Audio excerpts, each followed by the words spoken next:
Well, first of all, I'd like to say thank you to everyone that was involved in my coming here today, especially um, the persistence of the staff of CEGU to make sure that, despite the fact that when they talked to my speakers bureau, they were not deterred and continued to reach out to me to extend this invitation. And I'm glad that I'm here because when I was an undergraduate student at Cameron University, I mentioned this today during lunch, that my professors there held the University of Chicago in such high esteem, and it was to them the premier institution. So when I received the invitation to come to this premier institution, I was glad to finally receive it. I feel like I have now come full circle.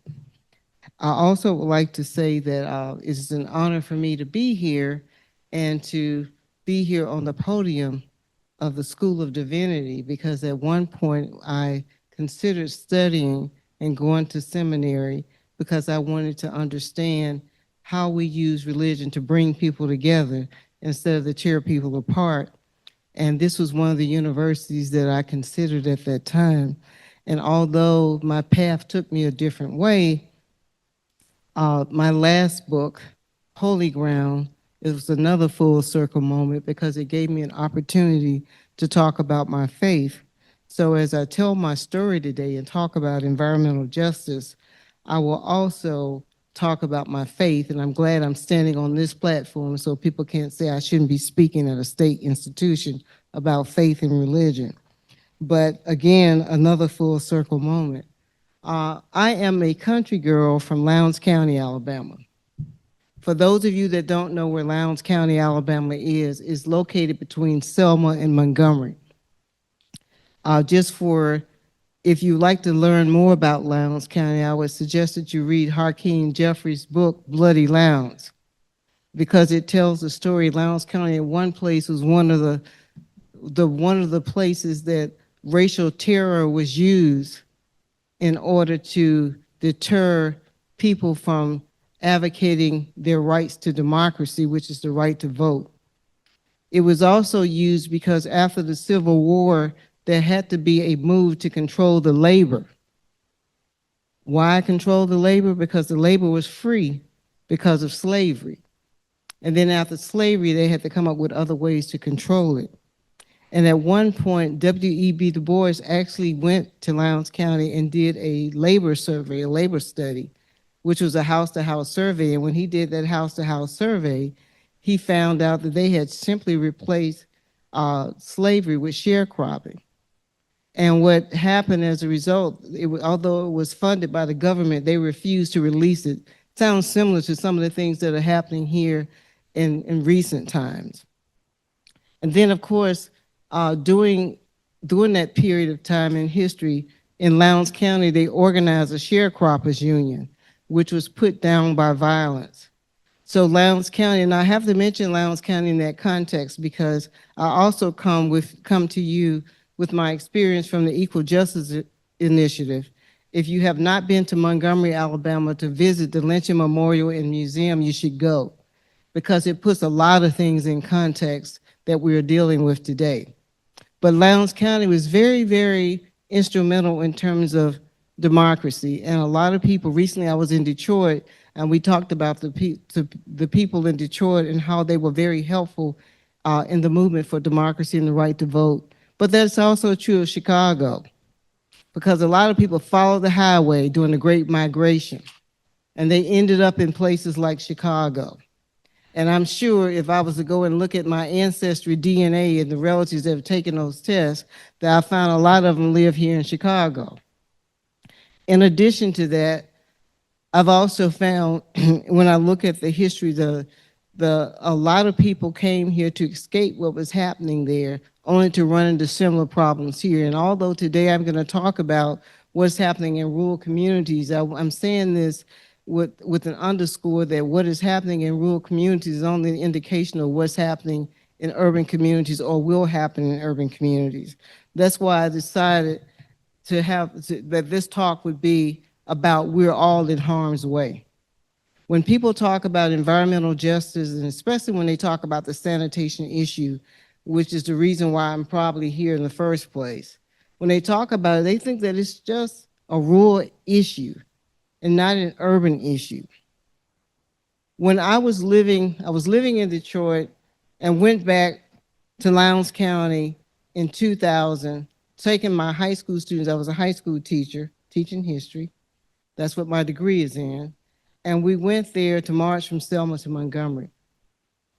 And all along that march, people were pulling me aside, telling me I needed to come back home because of all the problems that people were still experiencing in Lowndes County. Actually, one man said to me, Catherine, they're doing everything but stealing our kidneys. And they also said that things cost more for the poorest people than they should be. Not a whole lot of that has changed. However, what I didn't know is that they were arresting people who could not afford on-site sanitation. In rural communities, it's not like you buy a house and it's already connected to sewer.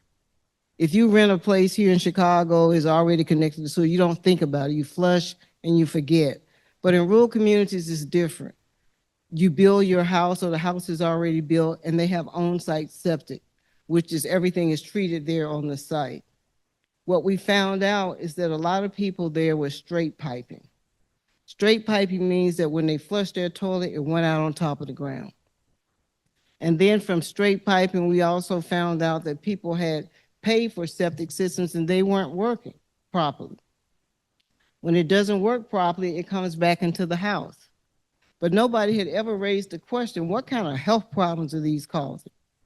Nobody seemed to even look at that as a factor. But what we ended up doing, what we learned, and this is one of the things that if you don't take anything else from what I've had to say today, is that we cannot do this work without listening to people that are on the ground. There has to be effective community engagement and community co-designing of these projects in order for them to be successful, for you to get to the root cause of some of these problems. And listening to the community, I started learning about things. They started telling me about how some of them were having stomach issues.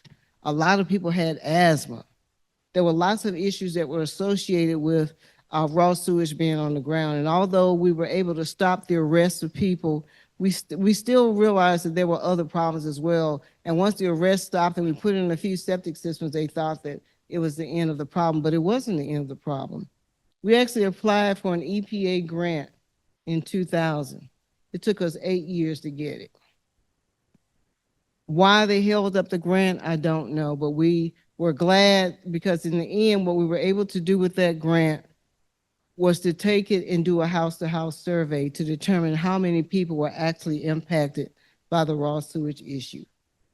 We found that majority of people were impacted by it. We found that even those that had septic systems said that raw sewage was coming back into their homes. When it came back into their homes, it would either go into they didn't have basements because a lot of the homes there are slab construction. So when it come back into their homes, it usually would come back into their bathtubs. Some houses we saw where it had flooded with raw sewage. And it tended to happen when it rained. And the more and more it rained, the more they had problems. Akin to people having sewage raining back into their basements here in Chicago. The same thing that's happening in Detroit and cities around the country because of the infrastructure. And the other issue is the bad word that we're not supposed to mention anymore is climate change. Because the climate is changing, we're getting more rain. Consequently, because we're getting more rain, in the case of Lowndes County, the water tables are already high. We went to some areas where we went down 25 inches because you have to have a perk test to determine the percolation rate, the rate in which the water absorbs through the soil before you can even design a septic system to see if it's going to function, supposedly function properly. And what we found when we did that is that some of these places, the place was saturated with water. So you got water coming from the bottom and water coming from the sky. And consequently, these designs are not designed to deal with this. And we're having more and more septic tank failures as a result. So we decided during that time, I just remember having someone come to visit, and she told me she had just come back from Brazil. And she said that, Catherine, when I was in Brazil, this was during the time of Zika. She said, Catherine, you have all the conditions in Lowndes County that they have in Brazil, that people could very well have Zika here. So during this time, I got a phone call saying they asked me to come and go visit a family in Lowndes County, a young woman. She was 26 years old and pregnant. She had one child that was autistic, and she was pregnant again. And they told me, the people from the health department called me about the Alabama Department of Public Health and told me that they were going to put her in jail if she didn't get a septic system. So when we went out to her property, now keep in mind that these are not, when I look at even some of the most expensive properties here on small plots of land, people in Lowndes County have been owning land. We were just down there with a reporter from the New York Times. They've been owning this land since the last part of the 1800s. That's how long land has been in these families. And they own acres of land. They don't own a lot. So in her case, this lady, there was a 5-acre plot. Her mother's house was there, and she had a single wide mobile home. When we went to her mobile home, we couldn't see the problem initially, but when we went inside her mobile home, you could smell it. And I took with me, I was smart enough to know I couldn't go by myself, so I took a reporter from the Associated Press with me. And when we went there, we were sitting there talking to her, and she said that her family had come up with $800 to keep her out of jail, because that's what it took at that particular time for the perk test and everything else that the health department was requiring for her to do to keep her from going to jail. So then I asked her, could we go and see where her sewage was going? So we went out back and went around to where the back steps were, and there was a pit full of raw sewage that was just outside her back door. I'll never forget it because it was in October, and it was teeming with mosquitoes. And I could see the remains from her toilet in this pit, and the mosquitoes were on top of it. At that particular time, I had on a dress. And that was the last time I wore a dress to one of those sites, because I had hose on and the mosquitoes bit me through the hose. I could see where they were drawing blood. And I started thinking afterwards, is it possible that I could have gotten something, because I could see these mosquitoes nesting on this raw sewage, and they bit me. And I went to my doctor and I asked her to run some tests on me to make sure I hadn't caught something. My test came back negative. And then I asked her, is it possible that I could have something that American doctors are not even trained to look for, because it is assumed that we don't have this problem here in the United States? And she said, yes, it's possible. Then around that time, and I still read the New York Times on a regular basis, but I was reading the New York Times, and I saw an op-ed that was written by Dr. Peter Hotez from Baylor. And Dr. Hotez, in this op-ed, he talked about tropical diseases being here. And before, the narrative was, no, they couldn't live here because of our climate. But the climate was changing. And it was getting warmer in these places, warmer than it's ever been before. And things that we assumed that could not live here can, in fact, thrive. So I used Google, this before ChatGPT, and I Googled his name and found an email address for him, and I wrote him. I sent him an email, which I still have, and in this email, I told him about what I was dealing with in Lowndes County, and I asked the question, is it possible, because of these conditions that exist, that there could be diseases here in the United States that American doctors are not trained to look for? And he said yes. We arranged to meet the next week because there was a conference in Atlanta dealing with tropical diseases.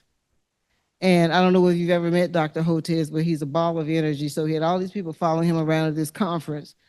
And when we met, he said, Catherine, I'm going to send my parasitologist to Lowndes County, and we're going to look for hookworm. And that's how we did the parasite study. His parasitologist came to Lowndes County. We went out into the community because we already had developed that relationship, because I'm a native, and everybody in Lowndes County is two first cousins once removed.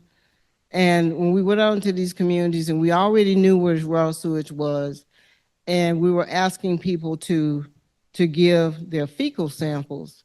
And we also collected blood, water, and soil samples as well to verify what we collected. And in doing so, that very first day, Dr. Mejia was there, and he was taking pictures, and he tweeted them out. That was before Twitter became X. He tweeted them out, and his friends from around the world, especially in South America, were writing him back saying, "We can't believe this is the United States," because of what they saw. But also, the people wouldn't give Dr. Mejia their fecal samples. And we told him, "You need to go back to the hotel and let us collect them," because they didn't know who he was. That's why we have to have these community partnerships where there's already established trust. We collected those samples. They were taken back to Baylor. They used PCR technology. And although in our study, you'll see in the published study, which was peer reviewed, that we indeed found the DNA for hookworm. And a third of the people that took this, that gave us their samples, tested positive for hookworm. But we also found strongyloides and other tropical parasites as well. And what happened? The Alabama Department of Public Health put on their website that our study was not valid because we used PCR technology. What they didn't understand, what they didn't know was coming was COVID. And one of the ways in which you diagnose COVID was with PCR technology. So they were behind on that, but what we were able to do as a result of this study coming out, the world was shocked. The newspaper that broke the study was The Guardian. And we decided that we wanted to get this narrative right, that we need to get a paper that had paid, that was at least not bounded by the covers that people had on their eyes about what was really happening in the United States, because the assumption is that everybody is living in situations that are equitable and fair and free of environmental harm, but that was not true. So what we did was, when actually was doing the 50th anniversary of the Selma to Montgomery March, and I remember it because it was a few days. I was there the day before President Barack Obama, who was the president at that time, came to Selma. And I was at Brown Chapel Church when one of the editors from The Guardian came to me and asked me, "Catherine, we heard about this. Will you let us break this story?" And I asked him, would he respect the fact that it had to be peer reviewed first? Because at that time, we hadn't gone through that process. And the way the peer review process worked, if we had published it before, that would have invalidated our study. They held it for 3 years. And in 2017, they sent a reporter to Lowndes County, and that reporter broke that story shortly after it was published. Once it was published, the world was shocked that this couldn't be in the United States of America. And around that same time, we had a president that was talking about how they weren't going to let people come to this country because they came from, because I'm in the chapel, I'm not going to say that word, but the S-hole countries, when we had them right here in this country. So that was really interesting. So shortly after that, we invited, using the human rights process, we invited the UN Special Rapporteur on Extreme Poverty to come to Lowndes County. And when he came to Lowndes County and he saw what he saw, he was shocked. He said, "Catherine, I've seen this in other places around the world, but I never expected to see it in the United States of America." He left Lowndes County and went to Washington. And among the many people that he met with was Senator Bernie Sanders, and told him what he had seen. And I received a call from Senator Sanders asking me, what could he do to help? He asked me, first he invited me to come to Washington to a town hall meeting. And I came to Washington to this town hall meeting. It was on Capitol Hill. And I was on a panel with him, Michael Moore, and Elizabeth Warren. And I actually had what I call a dust up with Senator Warren, because she was saying, we were talking about the wastewater problem in Lowndes County, and I said to her, it's unfair that with the wastewater problem that we have in Lowndes County, that the government was giving money to businesses to get wastewater, but not giving it to the communities that were suffering. And she said, well, it's the economic paradigm. You know, with economic development, we invest in the community and the businesses get it first, and then everybody else will benefit. I said, well, it hasn't worked all these years. But I'm saying that part of the reasons that we're having these problems because the economic paradigms that we have in place are not in place to be equitable or to help people that are poor or marginalized, whether they're in rural communities or urban areas. And a lot of people that have been promoting these particular policies were well intentioned, but they weren't looking at the real impacts. Then later, Senator Sanders came to Lowndes County. And even with his campaign, they were calling me saying, we want to go in, we're going to sit. They went to the home of Pamela Rush. And if you want to look her up and see what we've written about her in the New York Times, I also write about it in my book, Waste. But Pamela was a mother. She had 2 children. One of her children at the time was sleeping with a CPAP machine, and she was 9 years old. She lived in a single wide mobile home. It was straight piping the sewage out into the back. And she also, if you walked into her home, the first bedroom she couldn't use because it was covered with mold and mildew. And Reverend William Barber actually went to visit her home as well. And when he left her home, he stood outside, and I think he was crying. That's how bad it was. But Senator Sanders' people, when they called me, his campaign people, who thought they knew best, and they said, well, we're just going to come and we're going to stay for 5 minutes and leave. I said, you can't come to anybody's house in Lowndes County and stay for 5 minutes and leave. You're going to have to come and spend some time and talk to people. So I had to go over somebody's head to get them to do it the right way. And they came there, and I said, you not only have to do that, but you have to understand the historical context. So they had to go to the Lowndes County Interpretive Center and learn the history of the voting rights movement in Lowndes County. Then I took them to the site where Viola Liuzzo was killed along Highway 80 in Lowndes County. And from there, we went to the lynching memorial in Montgomery. And I said, you all are going to have, they wanted to have a community meeting. I said, it's going to be at a Black church in the Black community. This is the first time I saw that many white people at a Black church in Montgomery, Alabama on that particular day, because all the Bernie bros and sisters came from all over the state to be there. When they released the video and they tagged me on it, and I just know my phone kept going off all night. And it's because it went viral.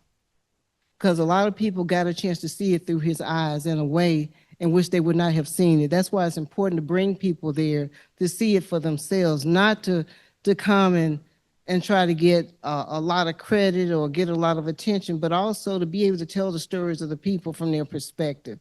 And that video did that. Then several months later, I got a call because Senator Sanders said he was going to send help, and the way he sent help was he called me and he said, you know, I'm putting my presidential campaign on pause. And he said, I am going to put together a progressive group of people on climate change to sit down with Joe's people. Joe was Joe Biden. To sit down with Joe's people. He said, because Joe and I are really good friends. He said, so we can come up with a common platform to talk about climate change. And he said, this committee, this task force is going to be chaired by AOC and Senator Kerry, John Kerry. And of course I said, yes, I would be on this task force.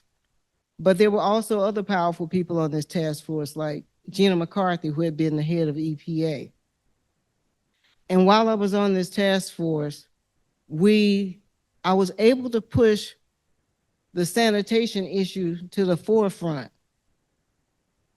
And we were also able to push environmental justice to the forefront.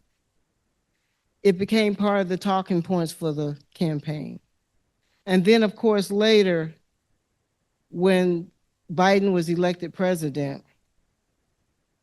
I had the opportunity, actually I got my first call I received is when they asked me would I serve, they wanted to appoint me to work with USDA, and I said no. And the reason why I said no, I said because I don't want to work in Washington. I want to stay on the ground. We need people on the ground that can see what's happening. Because I knew once I went to Washington, the access would have been very different, and I wouldn't have been able to articulate what was happening with people that were living in these communities. And then I got another call, and they said, "Well, would you serve as the co-chair of Biden's White House, his inaugural White House Environmental Justice Advisory Council?" And I said yes. So I was co-vice chair there, and I served with environmental activists from across the country. And even there, I had the opportunity to raise the whole idea around how we should look at environmental justice. First of all, we're all in harm's way. I feel, number one, we need to expand the definition of environmental justice. I think environmental injustice is happening around this country every day, and I'm going to cite some examples. But in addition to that, it's not just for Black people. It's not just for brown people. There are lots of people suffering from environmental injustice. But I think when we frame it through race only, then it leads these other people to feel like they're safe, or that people of color are getting special treatment when we're not. So to that end, what we've been trying to do, the Center for Rural Enterprise and Environmental Justice, is go and tell the stories of other people that are also suffering from these problems. And one community that I've had an opportunity, I spent a whole day there, and it was a community that I didn't expect the type of treatment that I received. However, I felt like they needed our help.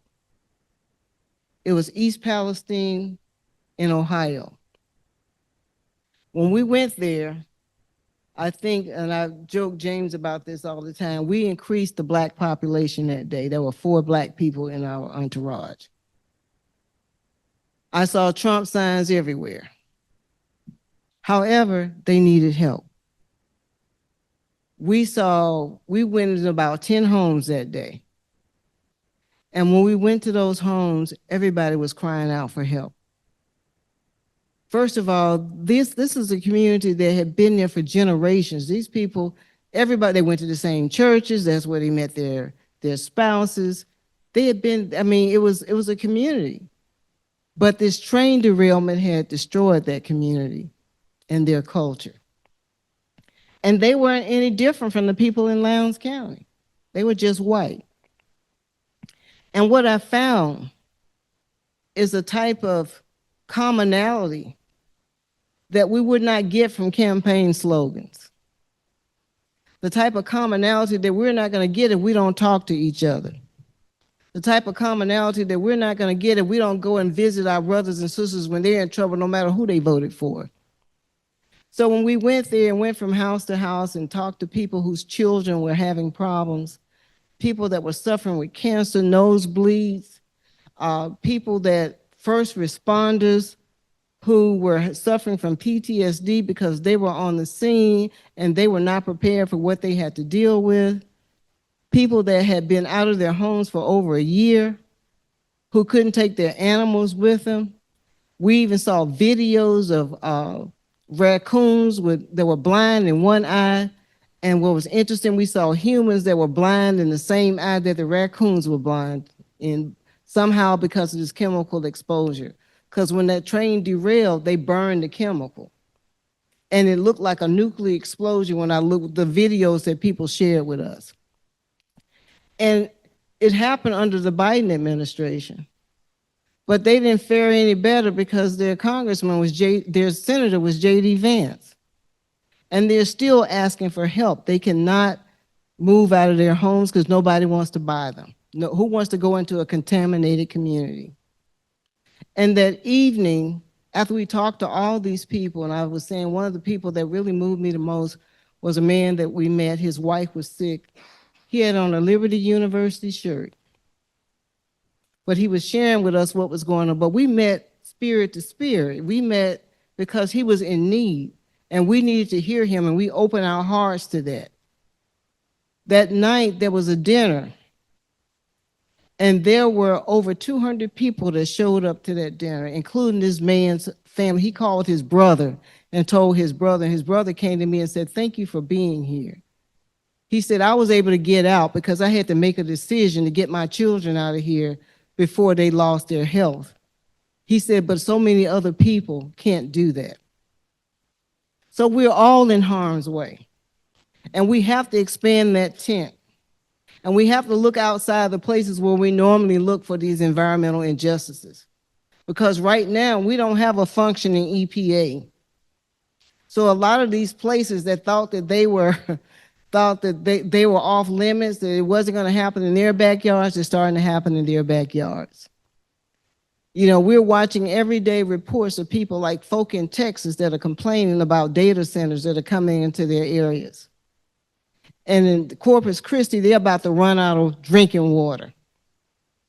The reservoirs are drying up.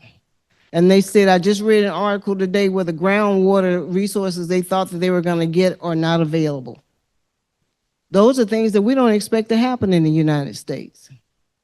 A lot of this is happening because we have put profit over people. And we have to figure out a way in which we can do what we're doing better and not create environmental harms that will impact generations to come. As we look at our grid, I live in Huntsville, Alabama. When I first moved to Huntsville in 2021, the power went out all the time, especially during a winter storm, which we have from time to time.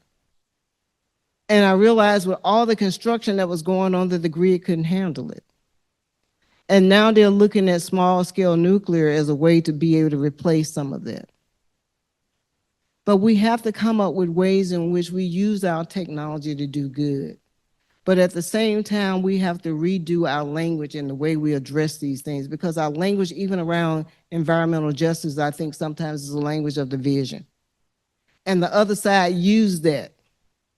While we're fighting each other, they're building more harmful things. And I feel that East Palestine gave me hope. It gave me hope because I had people to come and embrace me that I thought would never accept me, but they told me they were glad that we showed up. And we're going to keep showing up for them. And likewise, we need to start showing up for each other and find ways to have these discussions, because I think that what is happening now in this moment, what gives me hope, although these bad things are happening, is giving us a chance to have conversations with people who never thought they would be in harm's way.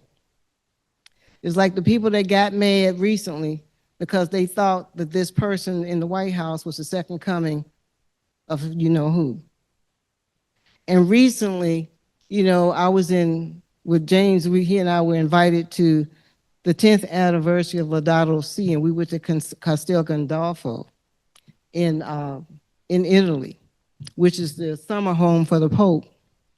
And we had a chance to be in the presence of the Pope.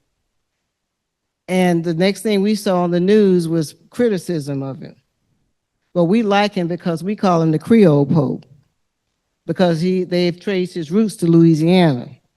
And he might be my cousin. No, I'm just joking. But I think that it is important for us to figure out how do we how do we bridge these places of division where we can talk about these things and talk about the harm that is being done, and also how we deal with cleaning up the harm that is being done. You know, wars, we know that wars are going to cause death. But there's a lot of environmental harm that's being caused that is going to take years and years and generations to clean up. We have to figure out how do we use our technology and these bright minds that are at these universities to come up with a way to create and generate energy that doesn't make us want to kill each other. We have to come up with a way in which we can all have what we need, but not have to destroy the generations to come to get it. We need to come up with a better way to treat wastewater. We need to come up with a way in which we don't have to deal when it rains. What if we just came up with a way that we can treat wastewater in a way we can actually reuse it instead of putting it into the rivers and streams and lakes and even oceans? I went to the aquarium a couple of years ago in Atlanta, and they were talking about how failing septic systems are leaching into the oceans and it's killing sea life. We have to come up with a better way. And what happens, my one criticism for the academic world is sometimes when we teach something one way and we think it's right and we don't want to change when we realize it's wrong. And the way they're teaching engineering to a lot of students is wrong, especially when it comes to sanitation. They're teaching them to design systems and not look back and see whether or not they work. But we can figure this out. We can do it better. And one of the things I liked about being in Castel Gandolfo is that we could see something there that's been around over 1,000 years and is still working. And I have a house that was built in 2021 and I got cracks in the wall. It doesn't make sense. Or we're building cars that people can't even fix anymore. You know, if I bought a new car now, it would have to be a used car because I like to be able to look under my engine and see what's there. We're building tractors that farmers can't fix anymore, that you got to go back to the dealer. So do they really own it? It's all about profit. We got to move away from planned obsolescence, which is what has got us in the situation that we're in right now. But I think that there are opportunities for us to have these conversations. And that's why I am hopeful. I'm hopeful because here I am, a young lady that grew up in Lowndes County, Alabama. I grew up poor. Everywhere I went, people were telling me how disadvantaged I was. I remember going to summer school in Washington, and the teacher told me, you know, you write really well to come from a disadvantaged background. I wish I could see that teacher now and tell him that I won the MacArthur Genius Award. And I wish that, you know, my parents were around to see that I was on the cover of Time's Earth edition last year. That's why I wanted you to see the video. That's why I'm hopeful, because I've had to overcome so many obstacles to get to where I am, to even be in this room today. And you all have I'm talking to the young people, you have so many more advantages than I could ever have dreamed of. And I believe that you can solve these problems. No matter what field you choose, what capacity you decide to work in, I think you can make a difference. I think you can make a difference because you have a way of thinking that we don't have. And you can apply the old with the new and come up with something different. You know, I'm here with my cousin today, who's from Chicago, and she and I had the opportunity to go to COP in Dubai. And one of the most beautiful places that I saw there was the Museum of the Future.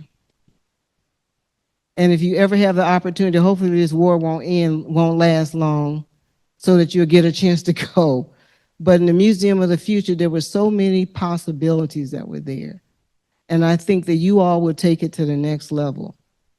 So as we talk about environmental harm, let's talk about how we can use the technologies that we have learned, the knowledge that you have learned to do good, and how we can also bring people together. Because we're going to have to come together to make sure that we don't run out of water on this planet because we're building these really thirsty data centers. Why can't we just design a data center that uses renewable energy? Probably because it's cheaper to do it the other way. And when you can force it down people's throat, they don't have a way to rebel against it. But maybe you can come up with a way we can do that. Because we probably will, we would eventually probably need data centers, but they don't have to be designed the way they are now. We're going to need wastewater infrastructure that works. You can design that. Let's build a house that can last as long as the houses that I've seen in Edinburgh, or the houses that I saw in Italy, and even some of the houses that are here in Chicago. But a lot of the technology, a lot of the things that we're building now, we're building it to break, just last long enough for you to get out of the warranty so you can go and buy another one. We have to get away from that way of thinking, because otherwise we're going to create more environmental harms.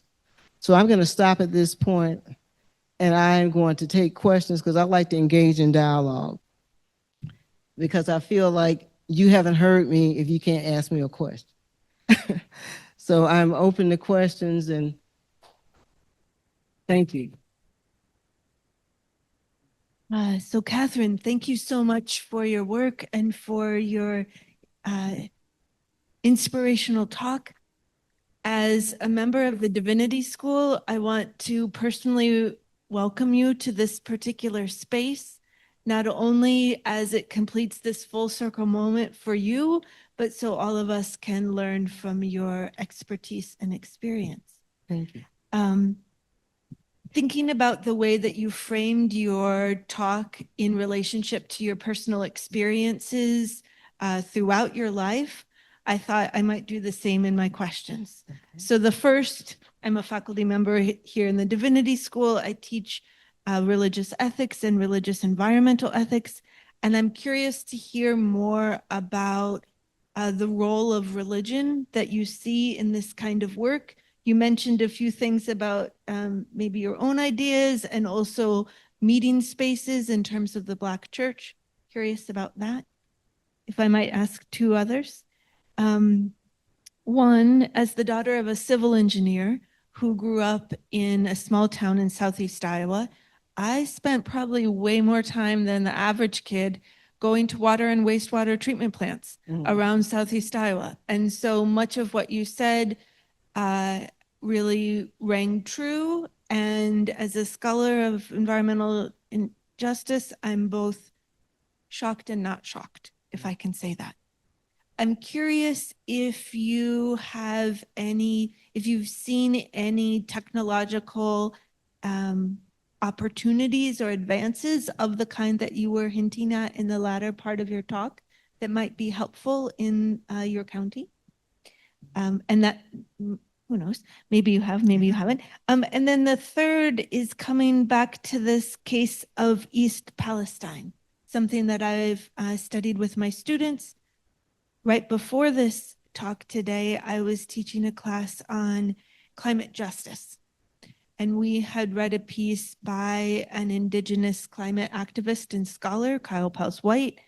And a couple of the students said, how do we approach these stories and this information and this knowledge with respect, but not mine other people's stories for information, or not co-opt them, or not misrepresent them, or not continue a practice of colonization?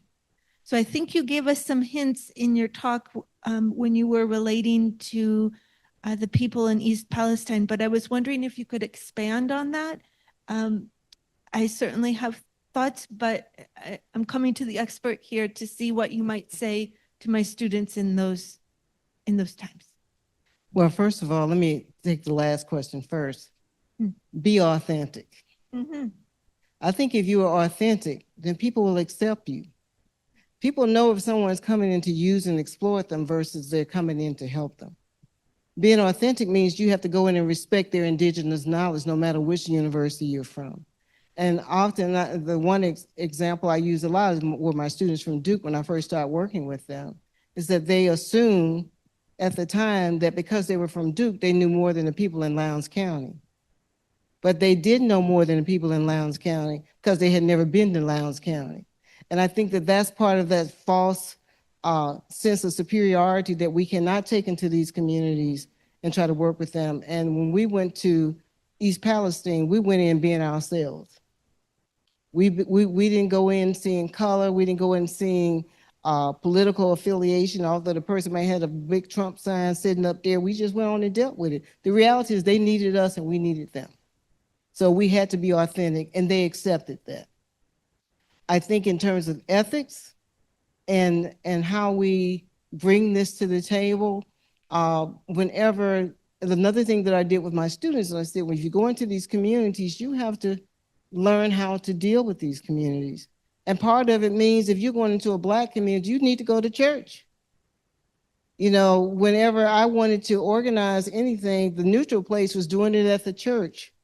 because at the church, the people put aside the divisions oftentimes to talk about the problem. And whenever I would take them there, I said, when they see you in the church, they feel like you accept them. You're coming on their grounds. You accept them for who they are, as opposed to trying to make them out to be who you want them to be. And I remember I got a phone call once from a noted person who had been at a university in Louisiana, and she knew some people there who were trying to go and work with a community in Louisiana that had a certain type of treatment plant. And she said that she wanted me to talk with them because the people were not receptive of them.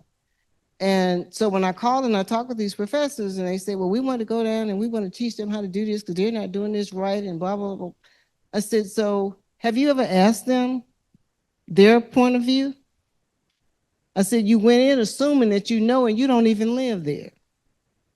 And she said, no. She said, we don't know how to have those conversations. I said, well, first of all, you need to find out what do you have in common with them. Maybe you're members of some of the same organizations. Show up. You know, go to church with them so they can see you, except coming in to think that you're extracting from them. And first of all, you don't respect them because you're not asking them their point of view. You're coming in telling them what to do, and you've never been there before. So I think that that is one of the problems that we have when we work in community, is that the assumption is that if they don't have a degree, then they don't have anything to offer. And that's not true. I would not be where I am today had I not listened to people from Lowndes County who probably never left Lowndes County. But the fact that they had enough common sense, which is very important, and we have to respect that. So in terms of ethics, one of the, and dealing with indigenous communities, when I've dealt with indigenous communities, I respected their customs and traditions, and I also acknowledge them. In my book, Holy Ground, the reason it's entitled Holy Ground is because Holy Ground in Lowndes County, which is located in Lowndes County, Alabama, on the Alabama River, is where one of the last battles of the Creek Wars was fought. And as a child, I was out from the first time I went there on a field trip in school, I was always attracted to it. But I didn't know until I took the DNA test that my DNA was connected to that area. And actually in the book, I said I probably had relatives fighting on both sides because, of course, I have some slave owners in my background, you know, not because it was intentional, because that's the way it was. But at the same time, when I go there, I acknowledge who the first people were that were there. When I went to Standing Rock, and I did spend a little time in Standing Rock, when I went there, I wanted to find out what the customs were, how I should dress. You know, I couldn't wear certain things. I respected that. I didn't go in and try to push my customs on the people that were there. And I think that that's how we have to acknowledge where people are. And again, we want to be authentic, but we also want to be respectful at the same time. And there was a third question on it.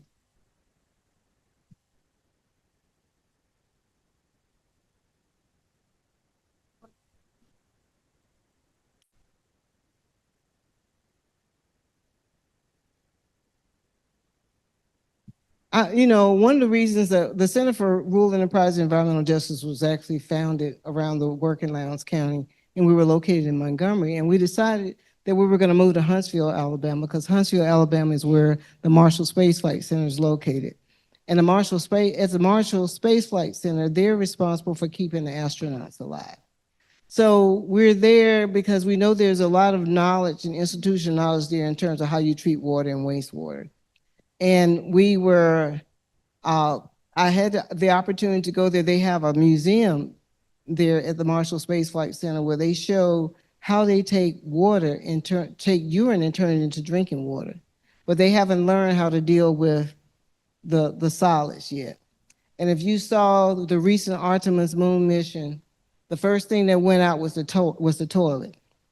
And although she was able to fix the toilet, what they did with the solids was just toss it out into the whatever. The same thing that people would go to jail for in Lowndes County. But I think that the way we arrive at this, we haven't, to me, if they haven't figured it out, we haven't figured it out either. And we have to figure out, that's why these young people in this room are so important, because they can help us figure it out. Because people are thinking about it the same way. When I talk to an engineer, I can tell, they've all been educated the same way. Most of them, some of them can think outside the box, but a lot of them can't. So they feel like if the system failed, it's not the system itself that they designed, it's the people that's using it. And I think that's part of the problem, and we need to change that paradigm. Thank you. Thank you. I'm going to ask one question in the interest of having more time for questions from the audience. Thank you so much. That was just so inspiring, so amazing to see you here speaking in front of us. I wanted to ask you, Catherine, about the title of your book that is also a keyword for you, waste, right? And the many meanings of waste, right? As a non-native speaker of English, my first language is Portuguese. I also work a lot with Spanish. It's very hard to translate waste to those languages, right? It is one of those tricky words that can just mean so many different things, right? And in the case of your work, it means primarily like wastewater, human waste, right? But also, if we think about the importance of toxic waste for environmental justice, right, that's yet another way in which waste makes its way to our conversations. Or you can think about waste as in garbage collection, right? In the past few years, I have been to places like from indigenous communities in the Amazonian forest to Havana, Cuba, that have massive problems of garbage collection, which become, of course, a problem of environmental justice as well, right? And we can think about a more metaphorical term, like the waste of environments, of environmental resources, the waste of talent and energy that are results of structural inequalities, right? So I just wanted to ask you to reflect a bit on the many meanings of waste when it comes to environmental justice. Why the centrality of this term, and what can we learn from focusing on it?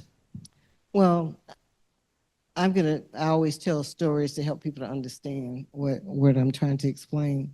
So I had the opportunity to go to Japan. I was in Tokyo.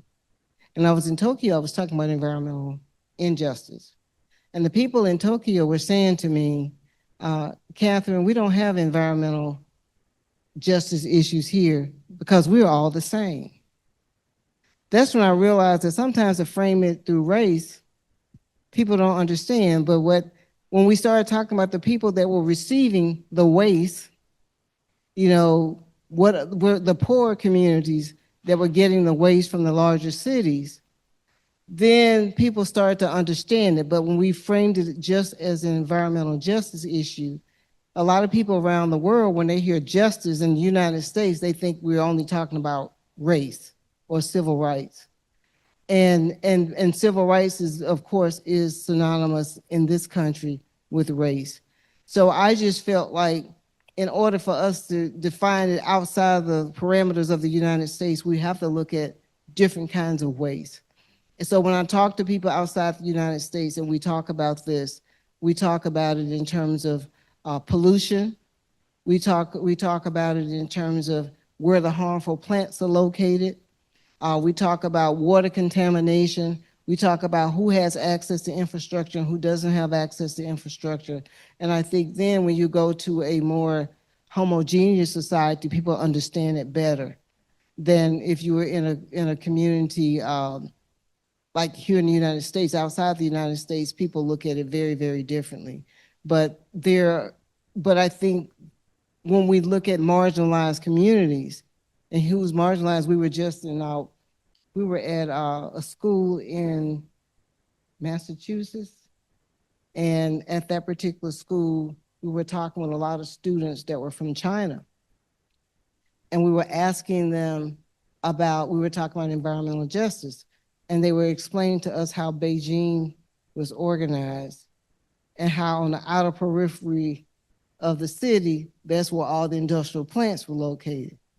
Well, the only difference here is that most of the times they would be located like in sacrifice zones. There were, and generally in this area, a lot of times it is based on race or based on income. But there, it was a different paradigm, but it was the same thing, and the students understood that. So waste, no matter where it is, whether it's in the air, whether it's in the water, whether it's in the soil, it has the same environmental harm, and we have to figure out a better way of dealing with it. Thank you. Floor is open. Yes? Thank you so much for the talk. So I'm a grad student in the physics department. And the issue in all my life I've been around engineers and scientists. And like you were speaking, sure, they think that they are working towards something good, like engineering or science is inherently for good. And so because of that belief, there is very limited communication with what is going on ground. And what I have been struggling with is how do I make these people talk? It's been very difficult to have conversation, to bring about change in the way things are, what research is being done and such. Because of it's been structurally deeply ingrained like that. So yeah, I wanted to ask you how can I have conversations to slowly try to spark discussions for engineers and scientists to think about environmental justice? That's a very good question. I think one way in which you can do that is take them to see it firsthand. And also identify people that may be among that group that came out of those environments. There are one of the persons who is a fellow with the Center for Rural Enterprise and Environmental Justice. When I met him, he was a student at Duke. He now has a PhD in engineering, but he grew up in Tallahassee, Florida, and lived on a septic tank. Also, his mother is from the Philippines, so he had gone to the Philippines and saw the wastewater problems there. So when I started talking to him about it, he went to Lowndes County, it changed the way he looked at it. Actually, he wrote his dissertation on how the academic community sometimes does not respect local people. And he talked about how they were more extractive. He cited an example of one school when they did studies of the well water to see whether or not it was contaminated with sewage from these failing septic systems, that one university's approach was, we're not going to tell the people if their wells are contaminated. They just wanted the information. And the other university's approach was to tell them. And I just remember when sitting on his dissertation committee, when he defended his dissertation, that his professors, one of them, who was his advisor, had to admit, we are not trained in the academic world to do things like this, to look for environmental justice. So the way we can change that is like having programs like what's here today. Because this is the only thing that's going to change, is to make people be conscious of it and think of it. Because I think they're well-intentioned, but they like to go in and feel like they're riding in on a white horse and saving the day, but they never look back and see the harm that's been caused. And I think that if they start asking real questions and start blaming maybe the design, because I was a teacher. And when I was a teacher, teaching in middle school and high school, if all your students fail, then you're not teaching right. Something is wrong with the teacher. So if all these designs are failing, it's not the people that's using them, it's the designs itself, the people that's designing them. They need to think about it differently. And I think that that is one way just to get them to shift that paradigm and look at it from a different point of view. And maybe they can come up with that great solution to finding what the fix is. And some of the fixes may already be out there, because I'm trying to figure out how we get back to Italy and work with the Vatican and figure out how they were bringing water to Rome 2,000 years ago. Maybe there's some answers there that we don't know yet because we haven't looked at it. But I think that that is one way, just looking at it differently, asking questions, and getting people to step outside of themselves for a moment, and also recognizing local ingenuity and respecting it.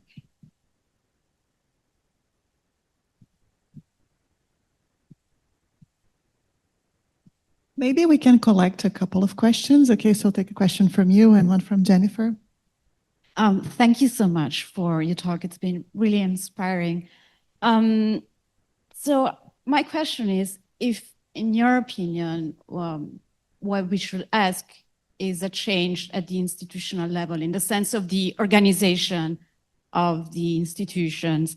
I ask that because, as you rightfully stressed, activists and people belonging to communities are central in this process towards an environmental justice. But I don't know your experience, but sometimes activists and communities might be a little bit skeptical and suspicious in the face before administrators coming from the state, so they don't belong to us. It's not easy to discuss with them.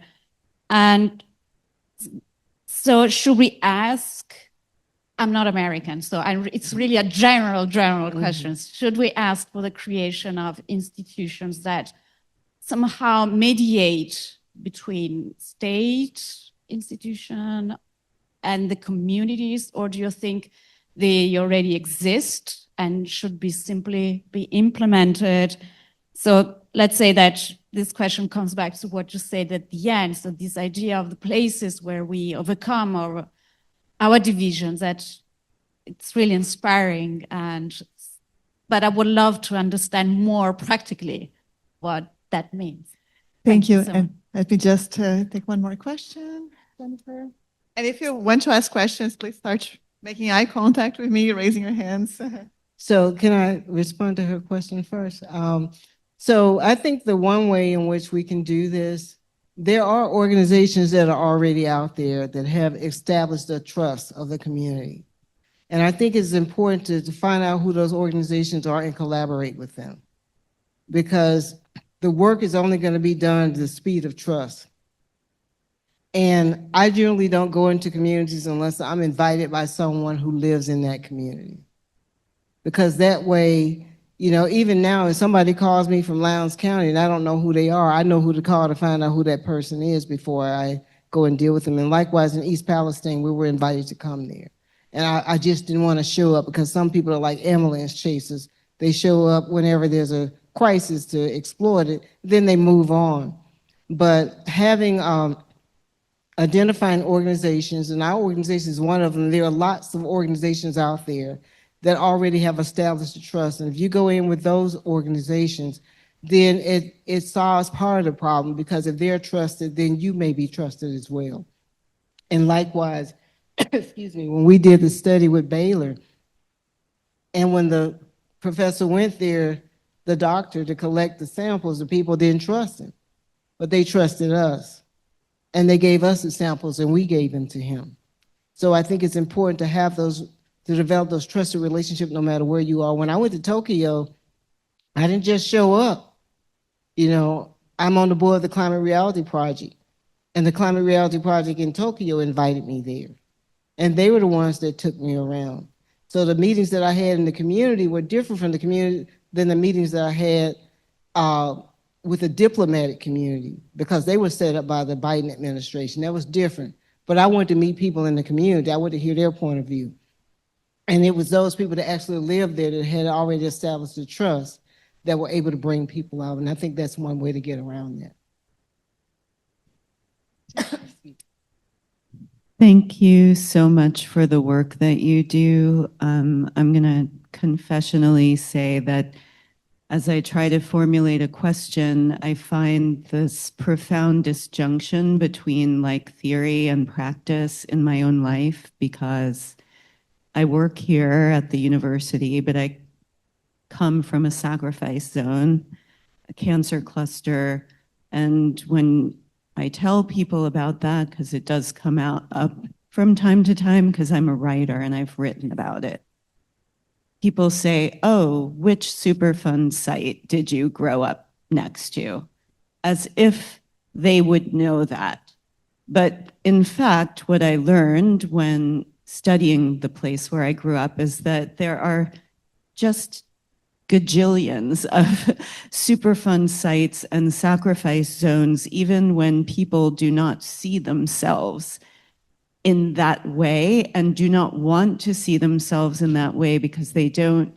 On the one hand, there are rumors about all the cancer and they know that something is profoundly wrong, but it remains on the level of rumor because their real estate, is the only investment they have, and it would go down to zero if it were exposed that, they were living basically on top of a Superfund site.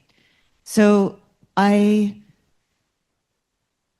question is, in the face of the profoundly destructive regime that we are living through now, and the absolute parody of the EPA that is being, enforced, how are we supposed to build out a structure of outreach where there are enough boots on the ground to even go out into communities and win their trust? Because it's a slow process. I don't even feel like my community wants to hear from me because it's actually too painful for me to narrate the chemicals that are in the soil, water table, and the air that I now know about. So it's a very simple question, but you are talking about democratic, not that the Democrats are, the ideal, but you're talking about democratic regimes. What are we supposed to do now? Because I feel that the outreach needs to be multiplied 1,000-fold in order for us even to have a sense of the mapping of the problem. Well, that's a good question. I know a lot of people are asking that question, but first of all, we have to acknowledge that there are groups that have been working on the ground all the time and they're still there. So I think that that's one thing. I think we have to, I'm going to emphasize, we can't assume that there are not people in these communities that are already doing this work. They just don't have the resources that would come with coming from the University of Chicago. And what helped me was partnering with the people at Baylor. If I was doing it by myself, I wouldn't be here today. So I think that's one thing. I think finding out who these organizations are, who these people are that are already doing this work. I'll give you an example. They just announced that they're trying to put a data center in Lowndes County. Everybody assumes that I'm the one that's organizing the resistance, but I'm not. I'm hearing from folk that I never heard from before, that are engaged. I mean, I even heard from somebody, I can't say who they are because I don't want to jeopardize their job, but I heard from someone that I didn't expect to hear from that's concerned about the data centers because of their friends that live adjacent to it. And they were trying to figure out how I feel about that. So I think that, one, we can't assume that there's nobody there already doing the work. That's one. And number two, we have to figure out how we work with them. And the work still continues. We're traveling more now than we ever traveled before. We travel more than we travel under Biden because people understand the importance of what we need to do. So we have to figure out how to do this from the ground up and not from the top down. So we can't assume that there isn't organizing already taking place. It might be like, if you look back at American history and you look at all the stuff that was going on, all the organizing that was going on, a lot of it wasn't public, but it was going on anyway. And I believe that the same thing is going to happen with this, even with this regime. And now we're having people, there are examples like in Alabama, there are people that are organizing now because they're talking about building a pipeline, a carbon capture pipeline through a majority white community. Those folk weren't organized because they were voting for the people that's put that in place. Same thing is true for, they're now getting ready to mine for oil and gas in the Conecuh National Forest. People have problems with that. They don't understand that a lot of people that are fighting these data centers are ranchers. These are people in rural communities. They didn't know this is what they were voting for.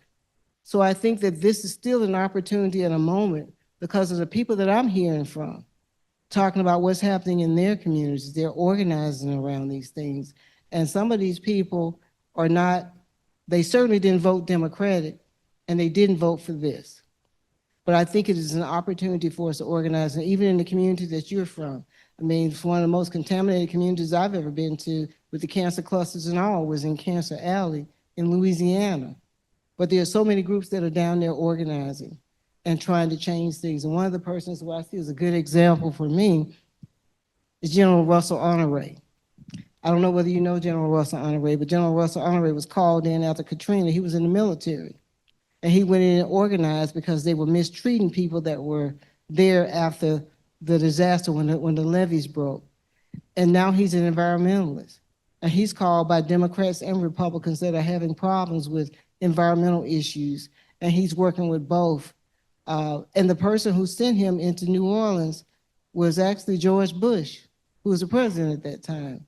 So I think sometimes we have to look for opportunities to organize. And I know the people that tend to not want to say anything about their properties having problems are people that got more money.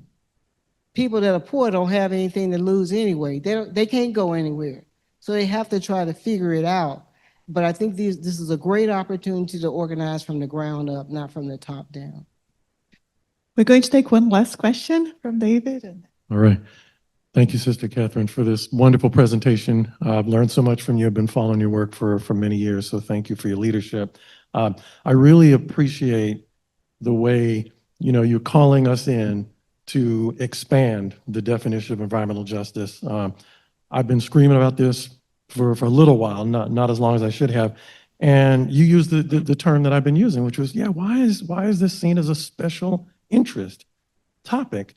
And I think the East Palestine example is powerful. You really demonstrated, I would argue what you actually demonstrated also is the relevance of race and racism and whiteness to that community, right? I think the story you told was that people are so invested in whiteness, people are so invested in not seeing how that also kills them, that it makes them inattentive to the ways in which white supremacy affects all of us.